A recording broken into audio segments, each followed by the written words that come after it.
Welcome to the last breakfast. Please enjoy the video. In this video, I will explain how to make tiramisu. First, let's gather our essential ingredients. You'll need about 24 Ladyfingers, 1 cup of strong, cooled espresso, and 1 pound of mascarpone cheese. Also, have 4 large eggs, half a cup of granulated sugar, and some unsweetened cocoa powder ready. Make sure everything is at room temperature for the best texture. Next, we prepare the key components for our delicious dessert. Brew 1 cup of strong espresso and set it aside to cool completely. In a separate bowl, whisk 4 egg yolks with half a cup of granulated sugar until the mixture becomes pale and thick.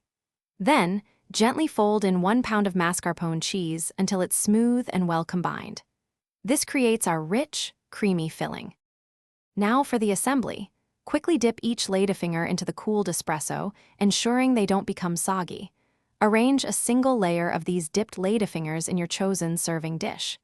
Next, spread half of your creamy mascarpone mixture evenly over the Ladyfingers. Repeat this process, creating a second layer, and finish with the remaining cream on top. This builds the classic tiramisu structure. The final steps are crucial for perfection. Cover your tiramisu and refrigerate it for a minimum of 4 hours, or even better, overnight. This allows the flavors to meld beautifully and the dessert to set properly. Just before serving, dust the top generously with unsweetened cocoa powder.